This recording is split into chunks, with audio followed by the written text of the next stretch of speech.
بسم الله الرحمن الرحيم. الحمد لله رب العالمين، والصلاة والسلام الأتمان الأكملان على خاتم الأنبياء والمرسلين سيدنا محمد النبي الأمين وعلى آله وصحبه أجمعين.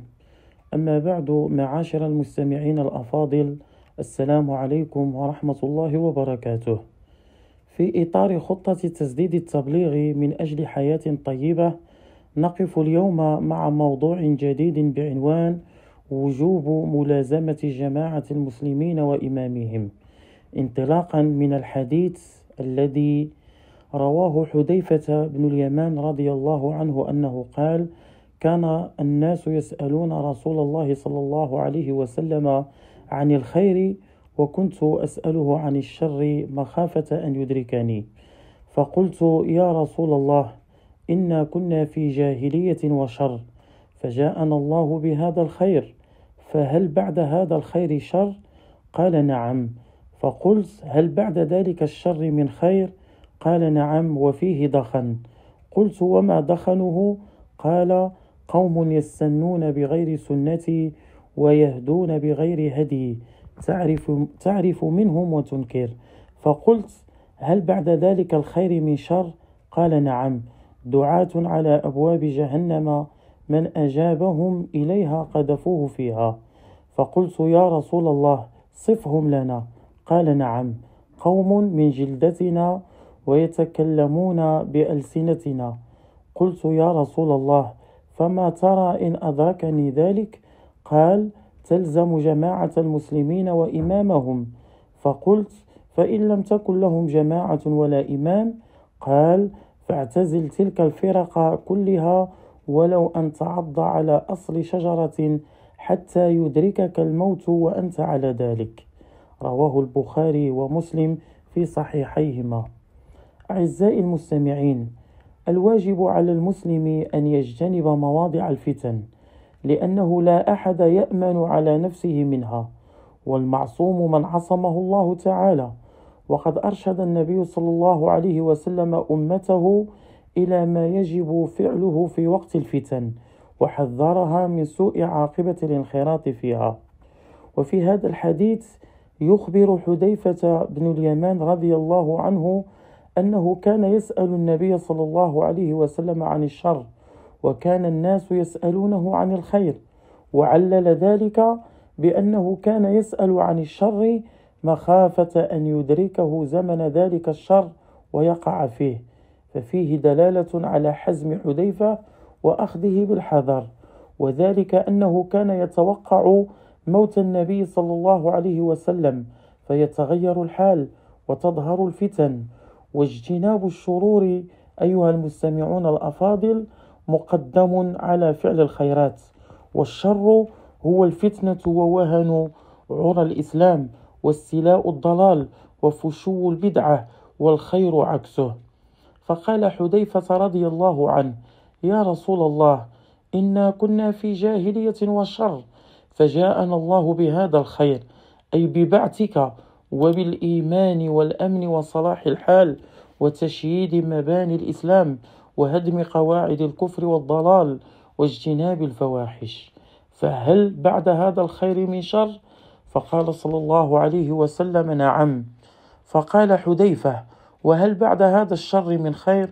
قال: نعم، وفيه دخن، أي كدر من الدخان، ليس خيرا خالصا صافيا محضا، بل فيه ما يشوبه من الكدر والظلمة بمنزلة الدخان من النار. وقيل الدخن الأمور المكروهة من الحقد وفساد في القلب. فقال حذيفة رضي الله عنه: يا رسول الله، وما دخنه؟ قال: قوم يهدون بغير هدي، أي لا يستنون بسنتي، وفيهم خلط بين الأمور، فترى منهم أشياء موافقة للشرع وأشياء مخالفة له، وعليك أن تعرف منهم الخير فتشكره والشر فتنكره. فقال حذيفة: فهل بعد ذلك الخير المشوب بالكدر من شر؟